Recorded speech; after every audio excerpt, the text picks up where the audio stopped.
যে আমরা আসলে আপনাদেরকে কিছু লেকচার টেকচার দিয়ে ছেড়ে দিতে চাই না। আমরা চাই দীর্ঘমেয়াদে আমরা একসাথে চলতে। এই বাংলাদেশে দিন বড় মাগলুব অবস্থায় আছে, দিন বড় মাজলুম অবস্থায় আছে, তাই না? এই অবস্থার পরিবর্তন করার জন্য আমার বা আপনার কারোর একক চেষ্টা দ্বারা হবে না। একটা গ্রুপ অফ পিপল লাগবে, একটা বিশাল টিম লাগবে, যারা জাগলে জাতিকে জাগাতে পারবে। আপনারা সেই মানুষগুলো। শত শত আবেদন থেকে বাছাই করে আপনাদেরকে আমরা দাওয়াত দিয়েছি। যে কোনো সমস্যার সমাধান করা কিংবা মানুষের জন্য কোনো উপকারী কিছু করার অনারশিপ, মালিকানা যে নেয় তাকে উদ্যোক্তা বলে। সে মানুষকে অভিযোগ করে না যে দেশের সব হুজুর ঘুমায় আছে, ইমামদের অবস্থা দেখছো সব গাফেল, এটা বলে না। সে নিজে কাজ করে। আমরা বলি বেশি, করি কম। সারাদিনই বলতেছি, করতেছি কতক্ষণ? তা আমাদের বলার চাইতে করার পরিমাণ বেশি হতে হবে এবং সমাজকে পরিবর্তন করার জন্য অনারশিপ নিতে হবে। আমি একটা কাজ হাতে নিয়েছি, এটা আমার কাজ, আমি এটা করব। কে কি করলো দোষারোপ করে লাভ নাই, আমিই করব। সব ঘুমন্ত, সব গাফেল, আল্লাহ আমাকে আমিই করব। এটাকে অনারশিপ বলে। এরকম অনারশিপ নিতে পারলে কিছু কাজ হয়। তো আপনারা যদি আসুন্নাহ ফাউন্ডেশন আপনাদের জন্য ট্রেনিং আয়োজন করেছে, আপনারা যদি অনারশিপটা বুঝে নেন যে না, এটা আমাদের কাজ, আমরা সবাই মিলে করব, এবং ফাউন্ডেশন থেকে বরং তারা কোনো কাজ করলে তাদের চাইতে গতি আমাদের বেশি হবে, তাহলে ইনশাল্লাহ কিছু কাজ হবে। আমি জানি এই 150 লোকের মধ্যে হয়তো অল্প কয়েকজন এরকম অ্যাক্টিভ হবেন। ওই অল্প কলিল মিন ইবাদিয়াশ শাকুর, ভালোর পাল্লা অল্পই হয়। অতএব এই অল্পের মধ্যে থাকার চেষ্টাটা প্রত্যেকেরই মধ্যে থাকা দরকার, যে আমি থাকার চেষ্টা করবো ইনশাল্লাহ। তৌফিক তো আল্লাহ দিবেন। আপনাদের জন্য আমাদের প্ল্যান থাকবে, এখন আপনারা অ্যাক্টিভ থাকলেই হয় আর কি। মানব সেবার যে কার্যক্রম আছে এগুলো আমরা আপনাদের মাধ্যমে বাস্তবায়ন করতে চাই। আমরা ইমামদের মাধ্যমে কাজগুলো বাস্তবায়ন করি, কারণ মহল্লার মানুষকে ইমামের চাইতে ভালো কেউ চিনে না। কে বেশি হকদার? ইমাম চিনে। তো এই আমানতদারিতা আপনাদের রক্ষা করতে হবে।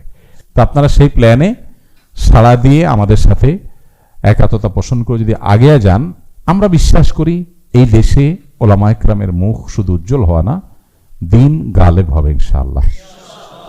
দিন গালেব হওয়ার জন্য, আমাদের নিজেদের ইসলাহের জন্য আমাদের এই পারস্পরিক সহযোগিতা দরকার। আপনাদের সহযোগিতা ছাড়া আমরা পারবো না। আলহামদুলিল্লাহ, আমাদের সারা দেশব্যাপী যে কাজগুলো হয় বেশিরভাগই আমরা মসজিদের ইমামদেরকে দিয়ে করি। আমরা সরকারের সর্বোচ্চ পর্যায় পর্যন্ত যখনই কথা বলার সুযোগ পাই, যখনই মাইক হাতে পাই, আমরা বলি যে দেশের ওলামাদের আপনারা কাজে লাগান, দেশের চেহারা বদলাবে। ওলামাদের দুর্বলতাগুলো তো আমরা জানি, কিন্তু তাদের পটেনশিয়ালি সম্ভাবনাও তো অনেক বেশি, সেটাও তো আমরা জানি। এই প্রেজেন্টেশন বা এই দাওয়াতুস সুন্নাহর প্ল্যাটফর্মের মাধ্যমে আমরা মূলত আমাদের নামে মুসলমান ভাইদেরকে আমরা সিরিয়াস আদর্শবাদী মুসলমান বানাতে চাই। তার জন্য নিজেদের হইতে হবে। আমরা নিজেরাও তো অনেকে নামে মাত্র ইমাম, নামে মাত্র আলেম, মাদ্রাসা পড়েছি। আমি আমার লেখিংসগুলো সবসময় চিন্তা করি যে কি পরিমাণ দুর্বলতা নিয়ে আমি অগ্রসর হচ্ছি। আসলে কি আমার আখলাক, আমার আমল, আমার নিয়ত, আমার উদ্যোগ, আমার পদক্ষেপ একজন আদর্শ আলিম, একজন নায়েবে রাসূলের যেমনটি হওয়া দরকার, আসলে কি সেটা হচ্ছে? যদি না হয় তাহলে আমি দ্বীনের দুর্নাম আমার দ্বারা হওয়ার সমূহ আশঙ্কা আছে। আমার ইসলাহ জরুরি, আমার সংশোধন জরুরি, আমার আত্মশুদ্ধি জরুরি। আল্লাহ আমাদেরকে তৌফিক দান করুন। তো এটার জন্য ভাই এমন কিছু কাজ আমরা করতে চাই যেটার দ্বারা উম্মাহ দীর্ঘমেয়াদে মুনতাফে হবে। সস্তা কাজ করতে চাই না। টিভিতে যাব, মানুষ দেখবে, মাহফিলে যাব, বাহবা পাবো, টাকা পাবো, জামাই আদরের খাউনটা পাবো। এগুলো কত আর হয়েছে তো অনেক। আলাম ইয়ামিরিল্লাযীনা আমানু আন তাখশা কুলুবুহুম লিযিকরিল্লাহ। এখনো কি সময় হয় নাই যে উম্মাহর জন্য উপকারী কাজ করব, তাতে ফিডব্যাক, বাহবা, লাইক, কমেন্ট আসুক বা না আসুক, ডাজ নট ম্যাটার, উপকারী কাজটাই করব।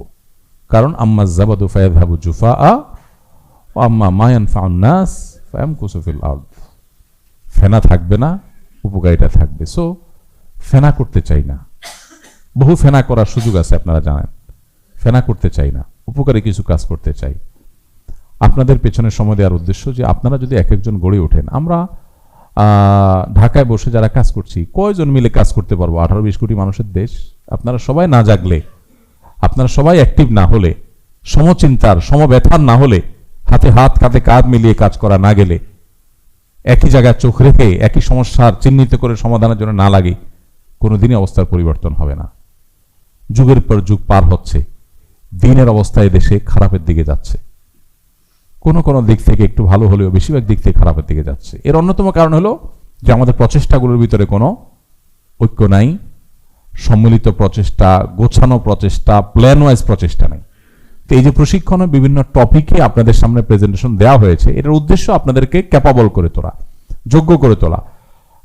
সাধারণত আমাদের ওলামা ইকরামের যে প্রোগ্রামগুলো হয় সেগুলোতে এনে অন্য সিনিয়র ওলামা ইকরাম আসেন, নসিহত করেন, ওয়াজ নসিহত করেন, সেটারও দরকার আছে। কিন্তু আলহামদুলিল্লাহ ওয়াজ নসিহত আমরা সবাই কম বেশি নিজেরাই জানি। যেগুলো জানি না সেগুলোই জানার ব্যবস্থা এখানে করা হয়েছে আলহামদুলিল্লাহ।